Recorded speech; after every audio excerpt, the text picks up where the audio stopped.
Bienvenidas todas las personas que nos acompañan a través de la plataforma digital a nuestra plática de los lunes, organizada por nuestra Comisión Estatal de los Derechos Humanos. El día de hoy tengo el gusto de presentar a través de nuestra plataforma a la maestra Tania Karasik Múnich. Ella es directora general de Autismo, de Vinculación y de Gestión de la Diversidad en la Fundación Teletón.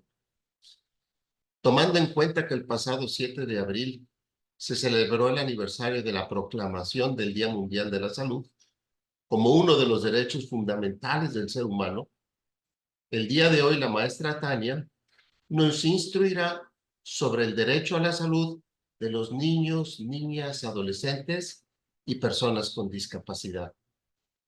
También tengo el gusto de presentar al presidente de nuestra comisión estatal, al licenciado Juan José Cepeda Bermúdez, a quien le pido que nos pueda dirigir un mensaje de bienvenida. Muchas gracias. Muy buenos días a todas y todos. Sean bienvenidos.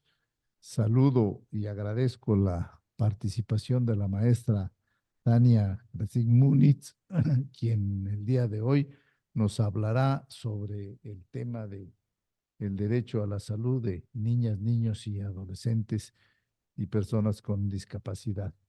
También doy la bienvenida a todas y todos quienes participan de manera remota y nos siguen en las diferentes redes sociales, a defensores municipales, a servidores públicos de los tres órdenes de gobierno. Muchas gracias por acompañarnos. El tema de hoy resulta de la mayor relevancia, pues dada la alta especialización y sensibilidad que se requiere para la atención de niñas, niños, adolescentes con discapacidad, pues quienes tienen derecho a vivir incluidos en la comunidad en igualdad de condiciones que las demás niñas, niños y adolescentes, es decir, en igualdad de condiciones. Y al respecto quiero recordar que el Estado debe ser garante por mandato constitucional o es el garante idóneo por mandato constitucional del derecho a la salud, un derecho fundamental, indispensable para acceder al disfrute de otros derechos, ya sean personales o colectivos. En fin, ahí se conjunta pues la importancia de este tema y los datos que existen pues también nos ponen ante los ojos la realidad, ¿no? De acuerdo al censo elaborado por el hace 2 años, en el 2022, pues el porcentaje de niñas, niños y adolescentes que tienen una discapacidad es casi del 2% y del 3% quienes tienen alguna una limitación. Pero además de quienes están en esta situación, casi el 50% no es 22 y atención no estaba registrado en ninguna institución de salud. Esto, como decía, pone ante nuestros ojos la condición que enfrentan pues muchísimas niñas, niños y adolescentes y nos presentan la necesidad de implementar medidas, ¿no? Medidas de nivelación, de inclusión, es decir, acciones afirmativas para alcanzar que ellos tengan una participación plena y efectiva en la sociedad. Sí, debemos insistir en el respeto a las diferencias. En el organismo, nosotros reconocemos que el respeto a los derechos humanos de niñas, niñas y adolescentes con discapacidad, pues es de la mayor relevancia. Se deben garantizar con acciones de inclusión que permitan una cohesión social armoniosa. Por eso siempre decimos nosotros que deben ser acciones que nos lleven a hacer de los derechos humanos un estilo de vida. del respeto a los derechos humanos, que sea nuestro estilo de vida. Muchas gracias a todas y todos, sean bienvenidos y nuevamente gracias, Tania, le agradecemos mucho, maestra, su generosidad de compartir con nosotros. Buen día y una buena semana para todas y todos. Antes de comenzar, de dar inicio, quisiera leer la semblanza de la maestra Tania. La maestra Tania Karasik es licenciada en Sistemas por la Universidad Iberoamericana, con mención honorífica, y además cursó la maestría en Educación por la Universidad Anáhuac con excelencia académica. Cuenta con diversos cursos de actualización en gestión del capital humano, diversidad, liderazgo, administración estratégica, entre otros. La trayectoria de la maestra Tania está enfocada en inclusión educativa, capacitación, docencia, gestión de la universidad, entre otros temas enfocados a la promoción de derechos humanos. Cuenta con más de 20 años de experiencia y ha colaborado con instituciones de renombre, tales como CADIMA, la Universidad Hebraica, el Instituto Mexicano para la Excelencia Educativa y Míranos. Actualmente es parte de la mesa directiva de la Fundación Teletón. Ocupa el cargo de su Dirección General de Autismo y Vinculación Institucional en Fundación Teletón. Tiene a cargo el Centro de Autismo Teletón, los modelos de atención a los trastornos del espectro autista en el Sistema Infantil Teletón y el Programa de Gestión de la Diversidad.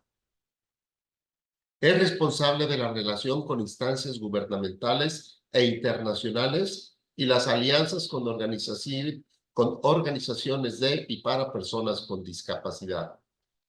Representa a la Fundación Teletón en temas de los derechos de las niñas, niños y adolescentes, así como una de las personas con discapacidad ante la Organización de las Naciones Unidas. Tania se define como una profesional dinámica, apasionada, siempre en búsqueda de proyectos que tengan como principal enfoque salvaguardar la dignidad de las personas, y es una persona muy positiva y muy dinámica. Bienvenida, Tania, me da mucho gusto presentarte. Muchas gracias, Javier. Muchas gracias, maestro Cepeda, y a todo el equipo de la Comisión Estatal de los Derechos Humanos de Chiapas. La verdad es que nos sentimos honrados como Fundación Teletón por esta invitación y pues siempre creemos y llevamos a la acción las alianzas, porque pues esa es la manera de construir ese país que todas y todos soñamos y queremos. Y pues muchas gracias a todas las personas que nos acompañan. Por ahí en el chat estoy viendo ya la asistencia y un poquito quiénes son. Entonces eso me ayuda mucho para poder llevar a cabo este espacio de una manera que les sea de utilidad. Entonces voy a compartir contenido.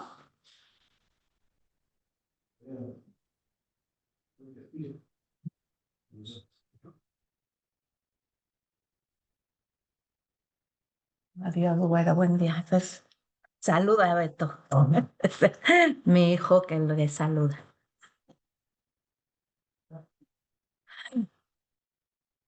Ahorita lo van a conocer más.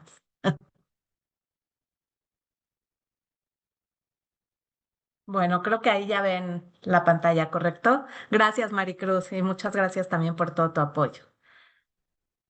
Pues quise enfocar esta charla un poquito partiendo desde lo que ya se mencionó y estoy aquí haciendo la cita sobre la propia Convención sobre los Derechos de las Personas con Discapacidad. Sé que muchas y muchos de quienes nos acompañan el día de hoy esto lo conocen de sobra.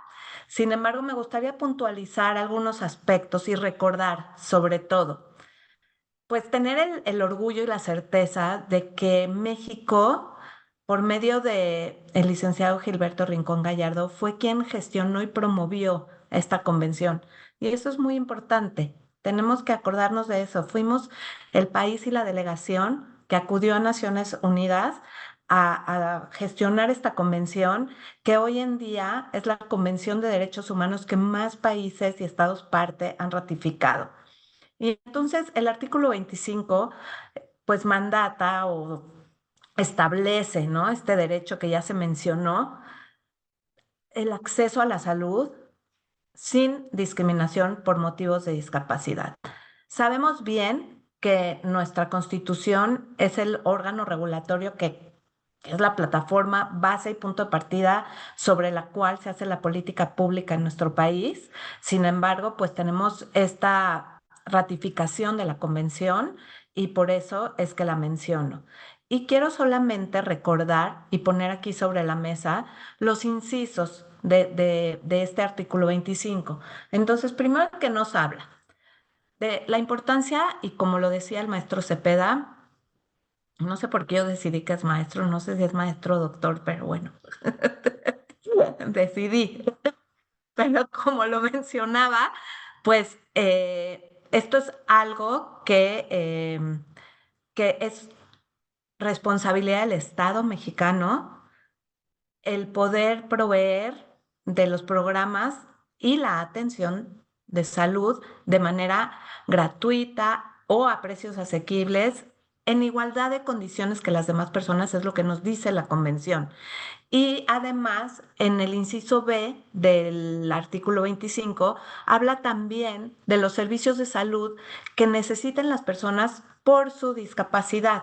Una cuestión importante que se denota también en los artículos sobre el acceso a la salud de la Convención es que los estados parte busquen la manera de implementar también estos servicios de salud, pues lo más cercano posible a las personas que lo requieren. Y ustedes, pues sobre todo que viven en un estado, pues como todo el país, donde hay pues diferentes tipos de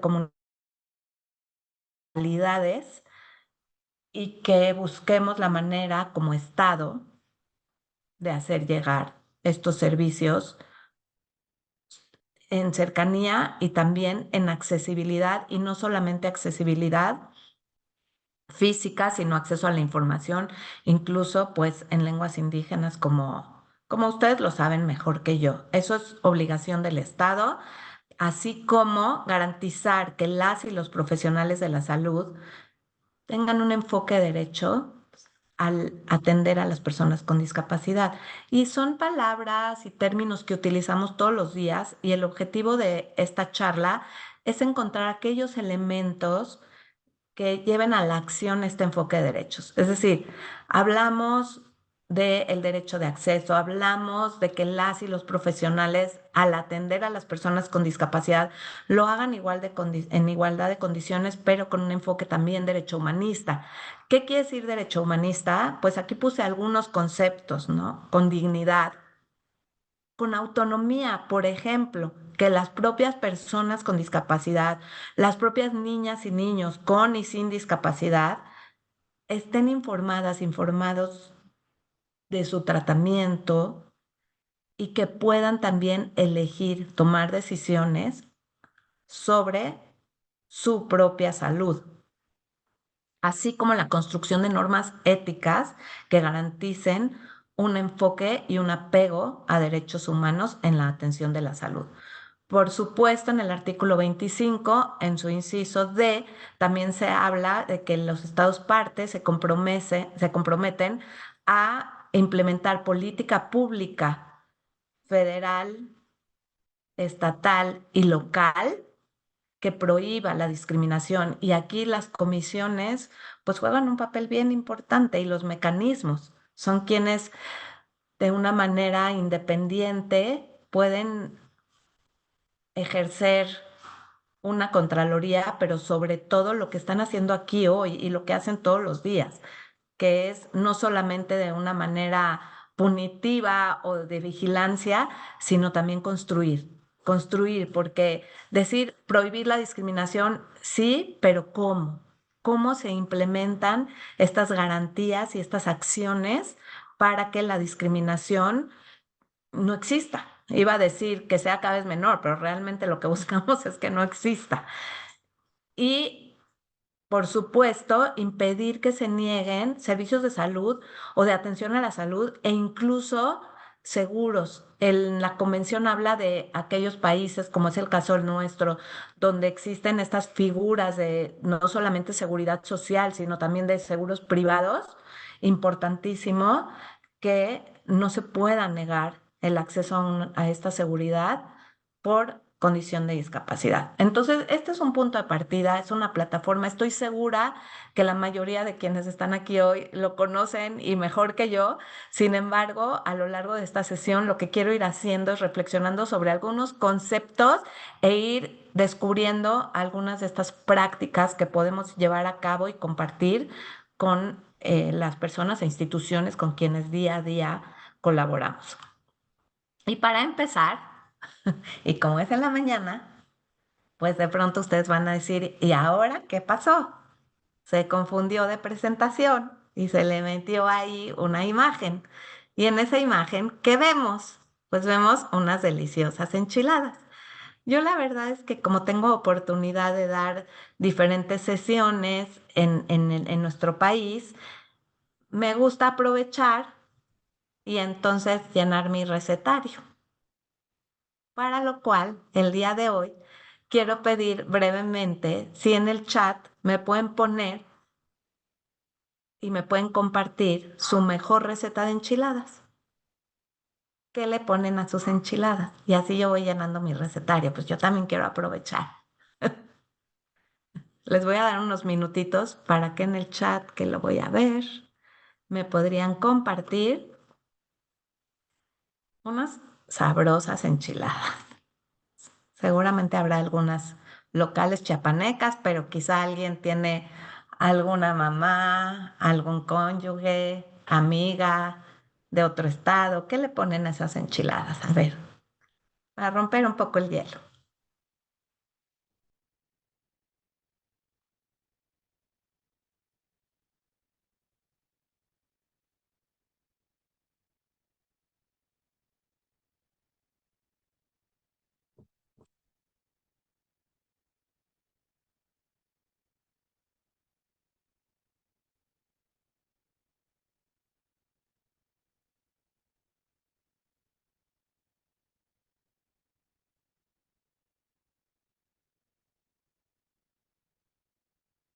Bueno, aquí ya tenemos una participación que dice se pueden rellenar de pollo deshebrado, papa, queso o picadillo.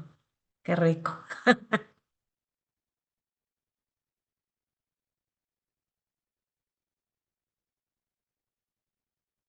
Y Montserrat le dio un corazoncito a esa receta, también se le antojaron como a mí. En Chiapas es típico hacerlo con mole negro, tortilla, pollo, lechuga y queso. Muchas gracias. Salsa roja, por aquí tenemos otra. Ajo, cebolla, cilantro y tomate. Queso manchego o Oaxaca para que se funda al meterse al horno. Muchas gracias. Muchas gracias. Bueno, la verdad, y como ustedes se lo esperaban, no me confundí. Me gusta mucho esta actividad porque nos regresa a la base. Nos regresa a hablar sobre diversidad. Y ese es el punto de partida. ¿Qué tienen todas las enchiladas? Tortilla, relleno, una salsa. Digamos, esos son elementos que comparten todas las enchiladas. Y como lo vimos en estos ejemplos, hay algunas tortilla y relleno, muchas gracias. Hay algunos rellenos de pollo, otros de queso, de picadillo, de papa. Y las salsas, pues ya por ahí decían el mole, la salsa roja, miren, huevo duro. Entonces, como ya se imaginarán, ¿a qué quiero llegar? Todas y todos somos enchiladas. Ahora, nuestra gran cocina mexicana es patrimonio cultural de la UNESCO, ¿sí o no? Si todas las enchiladas fueran iguales, ¿creen que sería patrimonio cultural de la UNESCO? ¿Qué es lo que hace que nuestra deliciosa gastronomía sea un patrimonio cultural? Su diversidad. Y eso es lo que enriquece a nuestra gastronomía. Las personas somos enchiladas. ¿Qué compartimos? Todas las personas tenemos una historia, un nombre, habilidades, fortalezas, retos, sueños, derechos, pero también habemos de chile, de mole y de dulce. ¿Y qué creen? La discapacidad es parte de esa diversidad.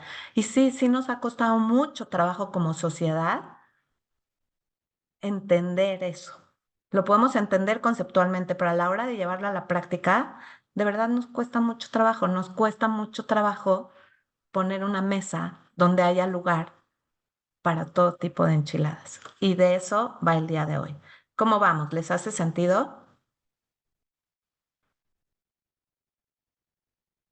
El día de hoy me voy a permitir, gracias, me voy a permitir hablar más de discapacidad y entiendo que hay personas con diferentes conocimientos, pero estoy segura que eso va a ayudar a construir, a recordar y a crear un conocimiento colaborativo.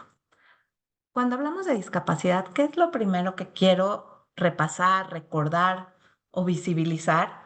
Es que como todas las temáticas en la historia, pues como humanidad hemos pasado por diferentes momentos y etapas. Y aquí las dividí como en 3 etapas clave. El primer modelo, que esa palabra bien dominguera, es el modelo de prescindencia. Pero básicamente habla de prescindir. Es decir, no las necesitamos. No suman, no aportan, valen menos, menos válidas.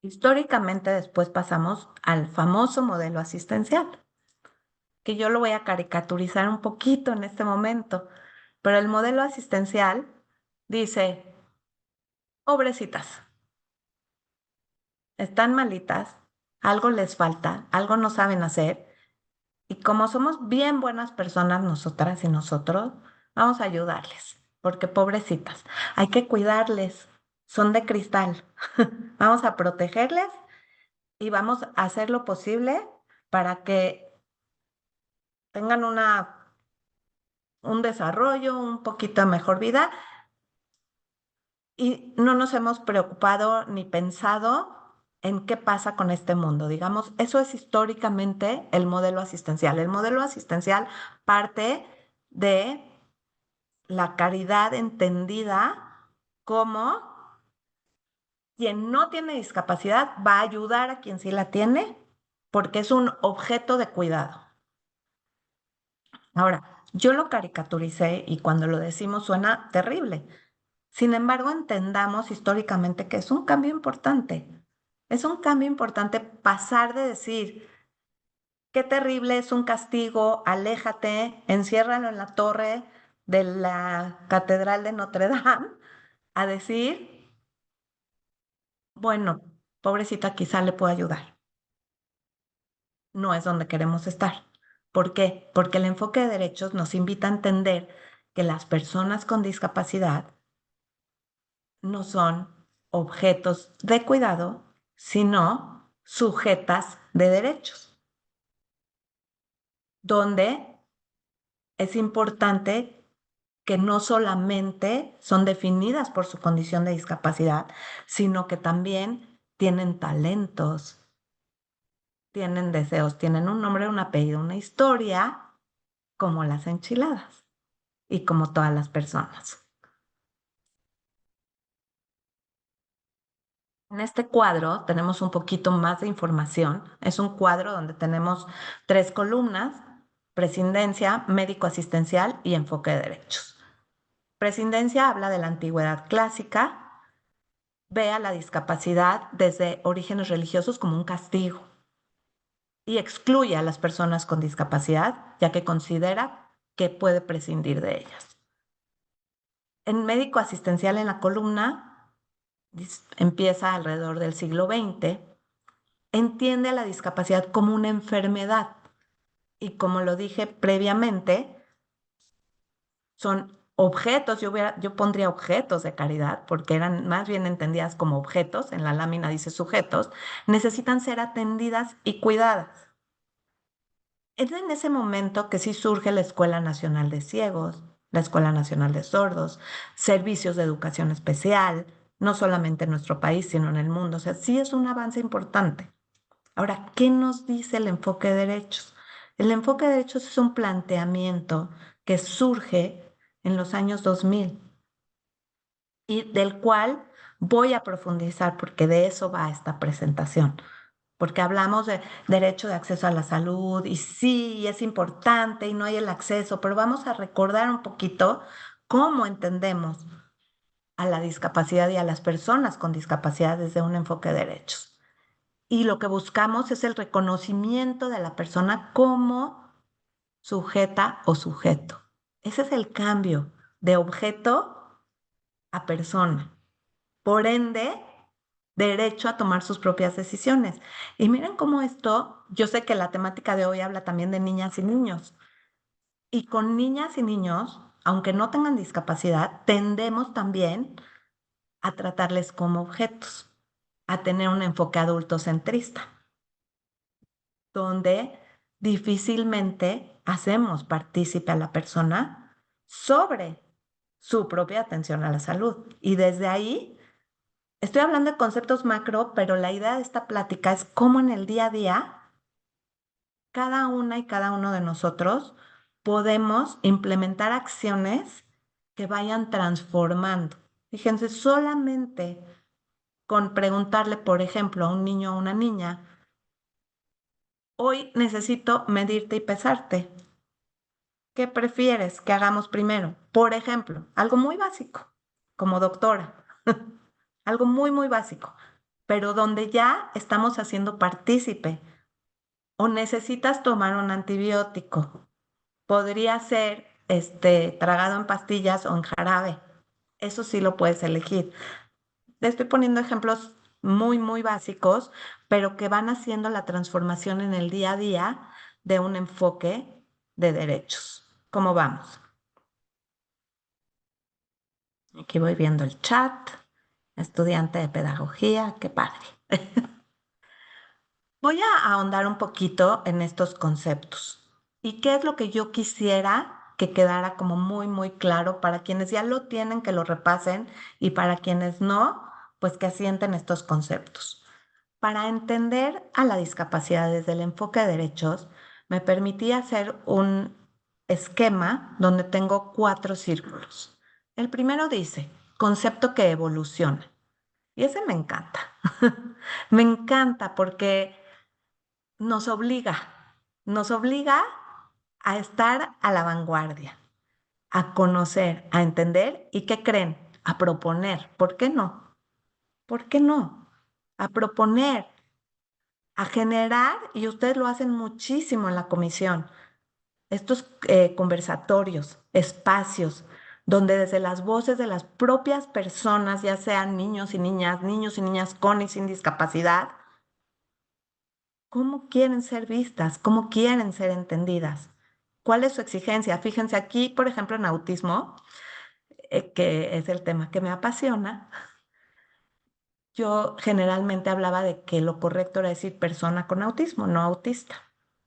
Y quiero compartirles que desde hace 10 años existen colectivos de personas dentro del espectro del autismo que exigen ser reconocidas como autistas. Y a mí me cuesta trabajo en lo personal, a mí no me gusta. Sin embargo, hoy no podemos decir que no se puede decir autista.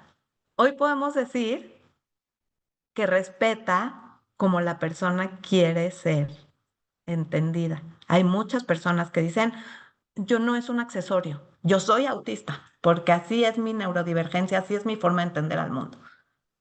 Y otras personas que dicen, a mí sí me gusta que se refieran a mí como persona con autismo porque no es lo que me define.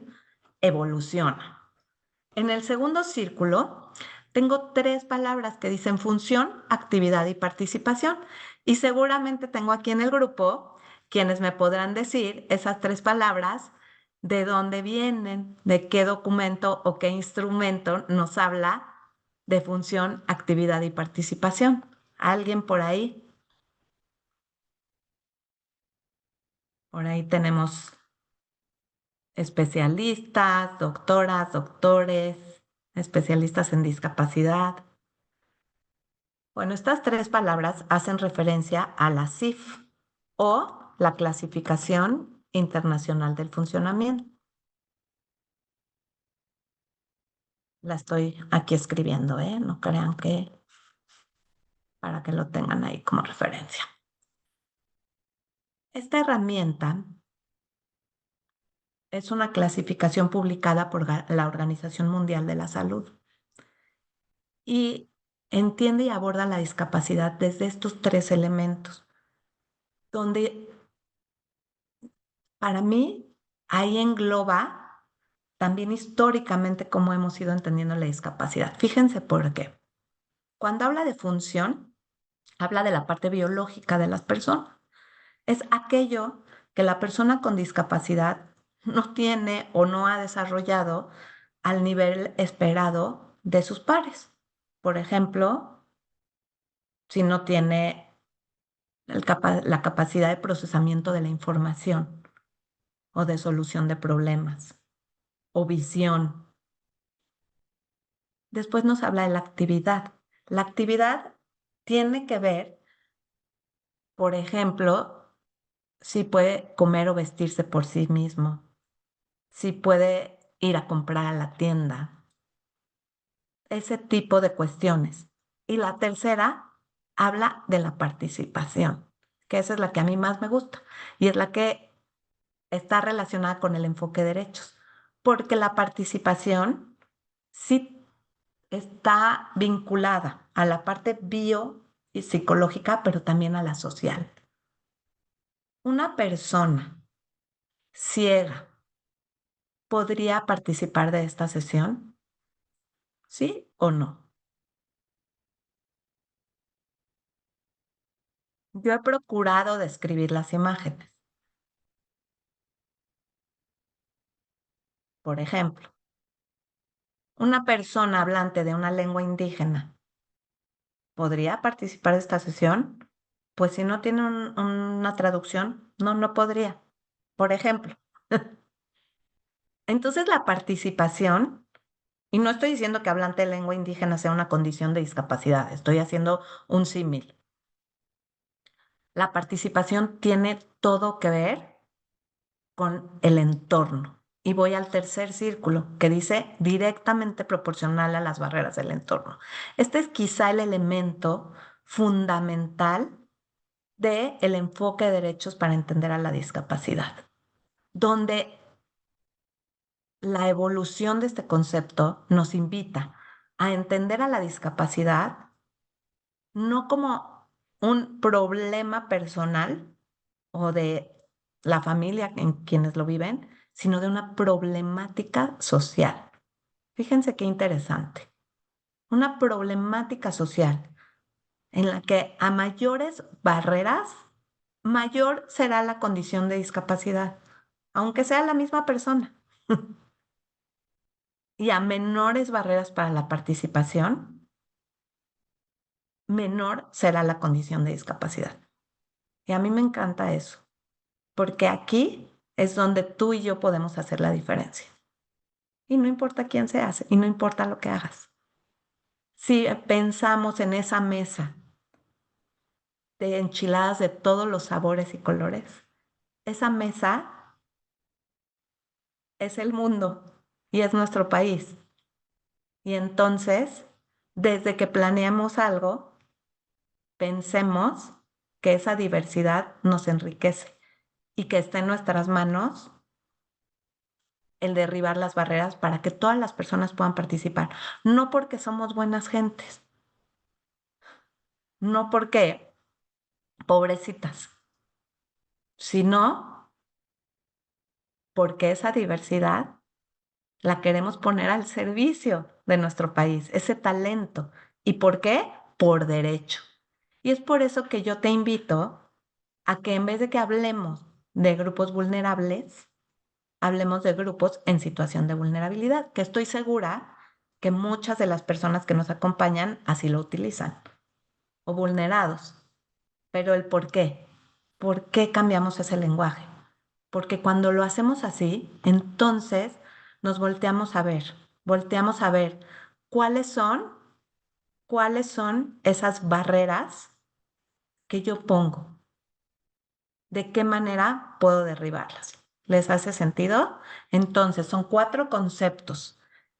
Evoluciona, entendemos a la discapacidad desde la Clasificación Internacional del Funcionamiento. Ya lo hablaba también el maestro Cepeda en su introducción cuando hizo referencia al INEGI. Por ejemplo, él hablaba de personas con discapacidad y con restricciones en la participación o limitaciones. Y eso es algo importante que se incorpora en los censos. Si se acuerdan, no solamente hacen una pregunta dicotómica, ¿hay una persona con discapacidad sí o no? Sino que nos hacen ciertas preguntas que tienen que ver con la actividad y la participación. La discapacidad es entonces directamente proporcional a las barreras del entorno. Y entendamos a las personas con discapacidad como grupo en situación de vulnerabilidad, no porque nacieron vulnerables, sino porque el entorno limita su participación. Y esto puede aplicarse a otros grupos, ¿correcto? Y se aplica. Vamos a seguirle. Nada más que la barra me tapó. Eso no me gusta del Zoom, que la barrita se me pone donde no quiero, pero ya. Sigamos. Para entender un poquito más este concepto, yo me permití compartir con ustedes el día de hoy este triángulo. Es un triángulo que no lo inventé yo. La referencia es la Asociación Americana para las Discapacidades Intelectuales y del Desarrollo. Del lado izquierdo del triángulo, yo les presento a Beto, que quienes empezaron la sesión el día de hoy, desde su inicio, lo pudieron ver en vivo y en directo. Y aquí traigo una foto de Beto. Y Beto es una persona. Eso es lo que nos dice la Asociación Americana para Discapacidades Intelectuales y el Desarrollo. Vamos a entender y vamos a hacer operativo y práctico el tema de discapacidad desde el enfoque de derechos con un triángulo. Y yo les presento a Beto. Beto tiene 30 años. Le encanta la música. Pero le gusta la norteña. Le gusta la música de banda. Le gustan mucho las enchiladas, la salsa, el mole. No le gustan los lugares cerrados. Le cuesta trabajo mantenerse sentado por periodos largos. Odia la gelatina. Tiene autismo y discapacidad intelectual. No sabe leer y escribir. Entonces, si se fijan, ¿qué es lo importante? Yo no les dije, aquí está mi hijo el autista.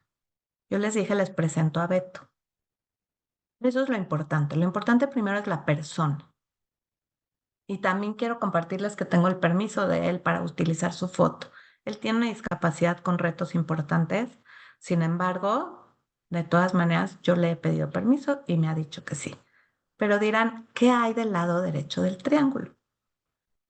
Esta persona tiene autismo, pero no vive en su mundo. ¿Qué está del lado derecho del triángulo? El contexto. Y eso es muy, muy importante también. Yo aquí me permití compartir 2 fotos que son familiares. Y la primera me da la pauta para hablar de algo que es muy importante en el enfoque de derechos. En esa foto está Beto sentado en casa de mis papás en una cena familiar, que es una cena de la Pascua judía. Nosotros somos una familia judeo-mexicana. Y quienes la alcancen a ver, él trae en la cabeza un solideo, una kipá, así se llama. No somos una familia religiosa, pero cuando hacemos las cenas tradicionales, todos los hombres se ponen el solideo en la cabeza. Para mí es muy significativa esta foto, les voy a platicar por qué. Cuando Beto entró al preescolar, entró en preprimaria en una escuela de la Red Judía de Estado de México, donde él en ese momento le fue muy difícil ingresar a la escuela, tenía muchísima reactividad sensorial, le costaba mucho trabajo entender, estar en el aula, todo era un esfuerzo. Y en esa escuela la regla para todos los niños hombres era ponerse la kipá o el solideo. Imagínense para Beto, ya estar en la escuela era un esfuerzo grandísimo. Una persona que le costaba muchísimo trabajo que lo peináramos, que le cortáramos el cabello, es decir, todo un tema sensorial. Ahora la kipá. ¿Y por qué les digo que es muy importante esto? Quiero decirles que en un preescolar donde a todos los niños se les pide que lleven la kipá, ustedes se pueden imaginar que es un tema. Y las mamás recibimos correos electrónicos todos los días de que ya se les perdió, que mandes extra, que se la pongan. Y el caso de Beto era distinto, ¿sí o no? Porque él tiene autismo y eso era un esfuerzo adicional y todo le costaba trabajo. Pero Beto tenía derecho de ir a la escuela, ¿sí o no? Y los derechos vienen con qué? Siempre nos enseñan en la escuela, derechos y aquí sí me van a contestar porque estoy con todas las personas de la comisión. ¿Derechos y qué? ¿Con qué vienen? Si me quieren poner ahí en el chat. Gracias, Alejandra. Y obligaciones. Esto es algo también muy importante. En el momento en que nos volteamos para el otro lado y entonces los derechos y las exigencias, y se nos olvida que las personas con discapacidad tienen obligaciones como todas las demás personas, entonces caemos en un enfoque de caridad. Es muy importante eso. Y por eso para mí esta foto es tan significativa. ¿Qué hicimos? Lo que hicimos fue un ajuste razonable. Que aquí parece que el maestro Cepeda y yo nos habíamos puesto de acuerdo, porque también hizo mención. Se hizo un ajuste razonable. A Beto se le hicieron aproximaciones sucesivas o una desensibilización sistemático, que quiere decir ir yendo poco a poco. Y también hicimos una actividad de toma de conciencia con las mamás. Con los niños no era tan necesario, pero con las mamás sí.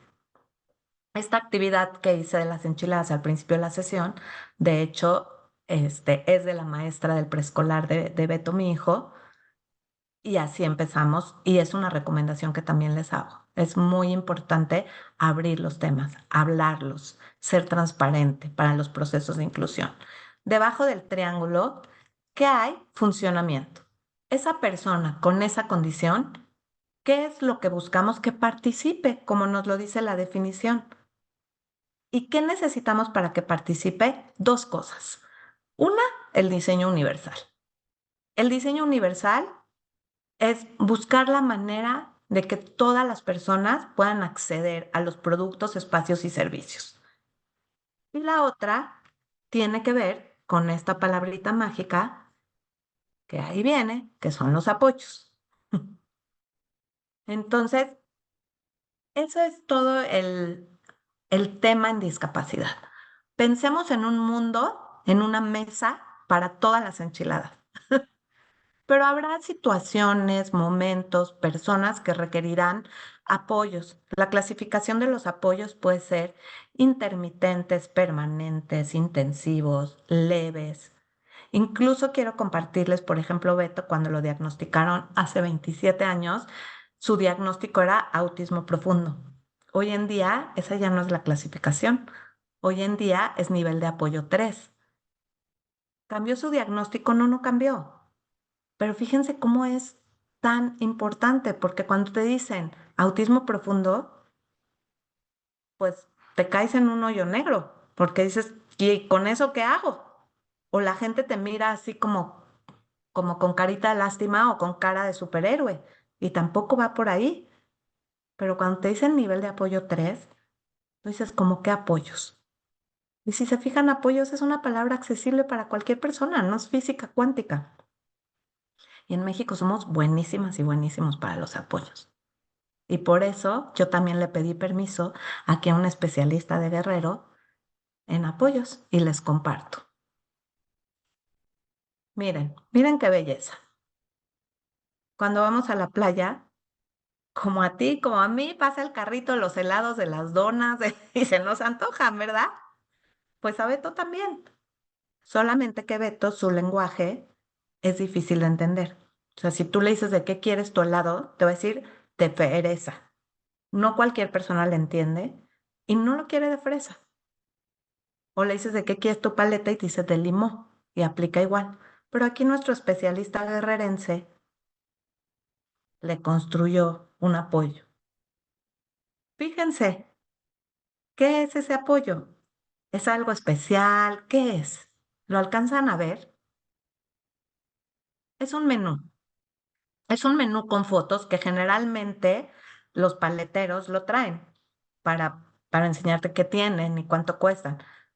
Y en el mundo del autismo, pues es un apoyo visual. Y entonces él saca este apoyo y Beto lo señala, elige lo que quiere y pues yo voy corriendo a pagar, ¿verdad? Entonces, me gusta muchísimo este ejemplo porque al final del día, quizás sí, no tenemos a veces la infraestructura o la posibilidad o el presupuesto, pero en Talacha nadie nos gana. En México somos muy buenas y muy buenos para utilizar lo que tenemos a la mano y generar apoyos. Y para muestra, un botón. Y ahí es solamente una cuestión de voluntad y de creatividad. Voy a compartirles un pequeño video de una campaña que hicimos sobre discapacidad y derechos en Fundación Teletón. A los 15 años tuve un accidente y tomé rehabilitación. Estudié ingeniería y desarrollé un sistema para silla de ruedas controlado desde un celular. Llevo 15 años preparándome para ser independiente. Derecho a la accesibilidad. Yo ya estoy lista. ¿Y tú? Conoce sus derechos y actúa. Fundación Teletón. Bueno, esto es parte del trabajo que ustedes y nosotros hacemos y que es justamente visibilizar que la discapacidad no está solamente en la persona. Evidentemente, y eso es lo que hacemos en los centros Teletón y lo que hace el Estado también con todos los sistemas, apoyos y recursos que tiene para la rehabilitación, para buscar el máximo desarrollo y potencial de cada persona. Pero el entorno, ¿qué? Y lo mismo aplica para la salud. Voy a aprovechar para hablar un poquito de inclusión. Les quiero dar algunos elementos que sean útiles para su práctica. Cuando hablamos de inclusión, yo quiero invitarles a pensar en 3 patas de la mesa, que son igualmente importantes. Y son 3 dimensiones de la inclusión: culturas, políticas y prácticas. Yo les invito a que en cualquier proyecto de inclusión, al nivel que sea, piensen siempre en elementos y acciones orientadas a cada una de las 3. Y cada una de las 3 es igualmente importante. Entonces, en esta charla del día de hoy, que como ya vieron, yo me podría aventar 8 horas porque me apasiona el tema, pero ya me voy a apurar. En esta charla, pues ya demostré un elemento de cultura. Y la comisión lo hace también todo el tiempo. Hagan ustedes desde donde estén, compartan esta charla, compartan si aprendieron algo nuevo, si reflexionaron algo distinto, si amplió su conocimiento, si les dio un elemento. Entonces, eso es cultura. Las políticas son igualmente importantes y las prácticas. Quiero aprovechar este espacio para compartirles una iniciativa sobre política que llevamos a cabo la Fundación Teletón en alianza con la Fundación Gilberto Rincón Gallardo. Esta es una iniciativa que llevamos a cabo desde el 2019 y quiero invitarles a que la difundan, y si tenemos aquí representantes de municipios, que se acerquen con nosotros, porque hemos creado una medalla que busca reconocer y visibilizar las políticas públicas a nivel local, a nivel municipal, que tienen un enfoque de inclusión y derecho humanista. Y la verdad es que hemos podido encontrar grandes elementos, acciones, proyectos, programas, reglamentos, indicadores, y también a todos los municipios del país que han participado se les da una retroalimentación sobre cuáles son los puntos que destacan y cuáles son aquellos aspectos en los que les recomendamos avanzar. Además, quiero compartirles que el año pasado recibimos tan buenas iniciativas y nos costó tanto trabajo que por primera vez en esa edición, además de dar la medalla al municipio ganador, hicimos reconocimiento a 3 municipios por buenas prácticas. Esta medalla lo que hace es buscar que se postulen los municipios y nos envían por vía digital, que incluso fue antes de la pandemia y eso nos benefició muchísimo, las evidencias de política pública local con enfoque de derechos humanos en 8 ejes. En 8 ejes que tienen que ver con la discriminación cero, la salud, la educación, arte y deporte, turismo, empleo, accesibilidad y reglamentación. Hemos tenido municipios de su estado que han participado y es importante que sepamos que si bien visibilizamos todas las barreras y no es donde queremos estar y por ahí en el chat ya había algún comentario, pero también que sí hay avances. Y esa es la invitación. Voy a poner en el chat un correo que es medallaporlainclusión@teletón.org.mx. Ahora que termine lo voy a poner para que aquellas personas y sobre todo representantes de municipios, síndicos, regidoras, regidores, que estén interesados en participar o en algún foro que nos pudieran invitar a compartir, nos pudieran dar ese espacio porque hemos visto una evolución importante. Nos ha pasado también que hay municipios que han participado 2 y 3 veces y que han hecho cambios en sus bandos municipales, en su reglamentación. Entonces, ¿por qué es tan importante? Porque ahí es donde pasan las cosas a nivel local, a nivel municipal, es donde vivimos las y los ciudadanos. Entonces, hablamos de cultura, hablamos de políticas y para cerrar esta sesión, quiero compartirles una cuestión práctica que nos sucedió como familia y que les invita a que a veces nos tenemos que salir de la caja. Bueno, como yo ya les platiqué un poco de Beto, mi hijo, que tiene autismo y tiene una discapacidad intelectual con grandes retos, quiero compartirles algo que nos pasó en la pandemia. Cuando inició la pandemia, yo sí fui de esas personas que creía que iba a durar 2 semanas. Me confieso. Mis papás son personas mayores, como ustedes saben, pues teníamos que cuidar a los mayores. Entonces al principio pues no íbamos. Cuando ya vi que iba a durar meses, dije, no puedo dejar que Beto no vea a mis papás o que mis papás no lo vean a él. Entonces los fuimos a visitar a través de la reja de su casa. Y ahí fue bien interesante porque Beto pues tiene una discapacidad intelectual grande, yo sí le explicaba, pero pues difícil de entender, ¿no? Para todas y todos, con una discapacidad intelectual más. Entonces iba y me decía, abrir, y yo le decía, no podemos abrir, no sé qué. Y luego me decía, la llave. Y se iba a la chapa y me decía, aquí. Entonces descubrí que él sabía esas cosas. Pero bueno, después vimos que iba a durar años. Mis hijas y yo empezamos a ir a comer con mis papás y pues con sana distancia, exagerada. Y en un punto dijimos, pues Beto tiene que ser partícipe de esto, porque él también la estaba pasando difícil. Y entonces, por primera vez en la vida, construimos barreras físicas para la participación. Y se me hace una reflexión bien interesante, porque llevamos una vida derribando barreras y para la participación en la pandemia tuvimos que construir barreras físicas o utilizar las barreras físicas del entorno. Termino con esta reflexión porque hilado al apoyo visual que les compartí, en verdad, que en creatividad y en talacha nadie nos gana. Si lo que de verdad buscamos como punto de partida es que nuestra mesa se enriquece con las enchiladas verdes, rojas de mole, igual que con las personas, es cuestión de ir construyendo en estas 3 dimensiones de cultura, políticas y prácticas que implementen desde el diseño universal hasta la implementación de los apoyos, adecuaciones o ajustes razonables. Y a veces hay que pensar fuera de la caja. Pues les agradezco mucho, espero que sea de utilidad y te doy el micrófono, Javier. Nuevamente, muchas gracias. Muchas gracias a ti, Tania. Quiero comentar que las preguntas o comentarios que tengan, le pido a la maestra Tania que nos haga favor de contestarlos más adelante a través del chat. para responder a las personas que tengan estas inquietudes.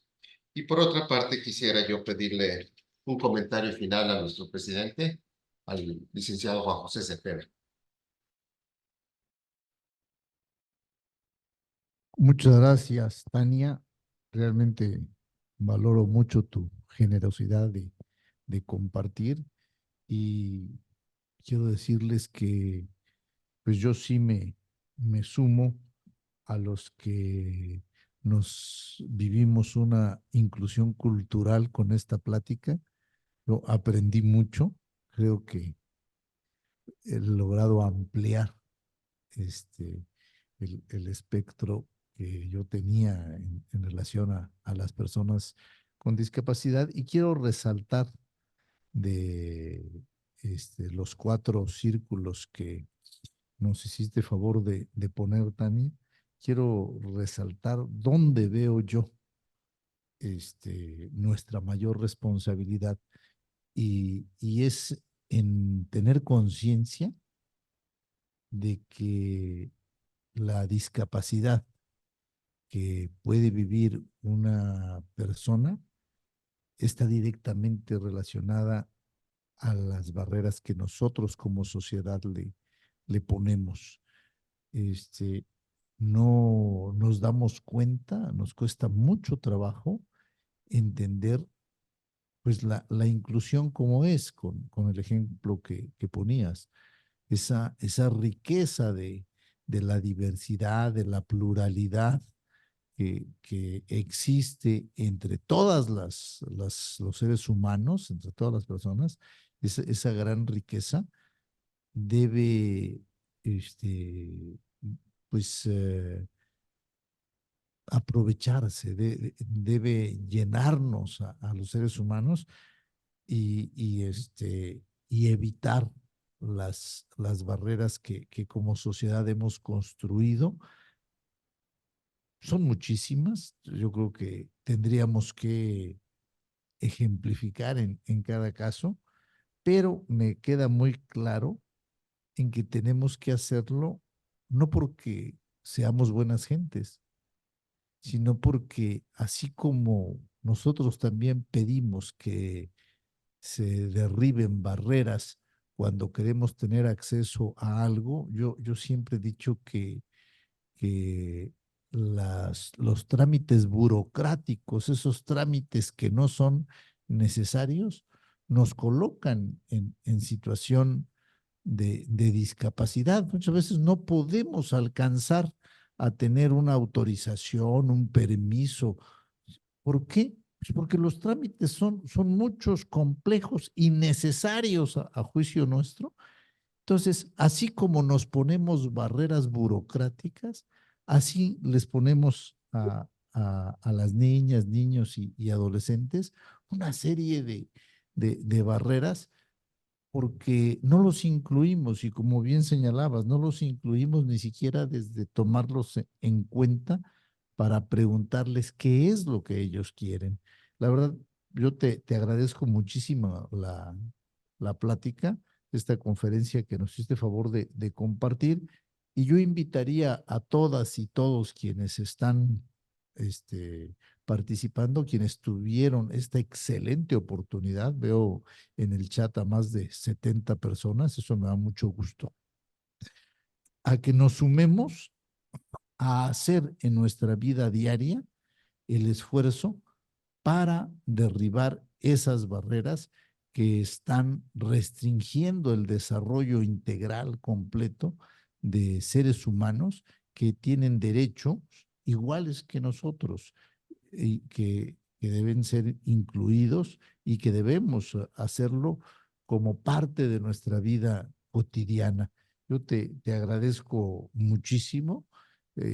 Agradezco a quienes nos siguieron en esta plática y le pediría a Javier que nos hagan favor de poner en la pantalla un reconocimiento que haremos llegar de manera física, pero ahorita, pues así, de manera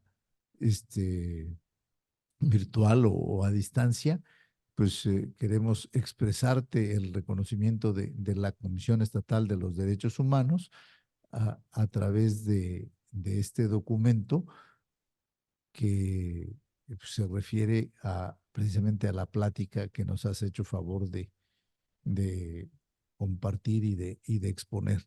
¿Sí? Muchísimas gracias a todas y todos, y decirte, Tania, que esta es tu casa. Cuando gustes venir a Chiapas, nos sentiremos muy, muy honrados, y desde luego te invitamos a que podamos tener una conferencia presencial. Muchísimas gracias a todas y todos. Que tengan una excelente semana, y me despido pues muy agradecido, pero sobre todo lleno de vitalidad para entender la gran responsabilidad que tenemos de derribar esas barreras que provocan la situación de vulnerabilidad a otras personas. Muchísimas gracias. Una buena semana a todas y todos. Bueno, ya damos por concluida esta plática. Sí, quiero mencionar que la segunda parte de la plática será la semana próxima, ahora mismo, plataforma digital, y Tania nos tratará el tema del derecho a la salud de las personas con autismo. Vemos las dificultades, hoy nos habló de las dificultades de una persona con autismo, como es Beto, el hijo de Tania, que al mismo tiempo tener una discapacidad intelectual, pues le impide relacionarse. Pero vamos a ver cómo hay que tratar a estas personas, qué derechos tienen y cómo podemos luchar por los derechos de estas personas. Muchas gracias, Tania. Nos vemos Muchas el próximo gracias. lunes. Hasta luego.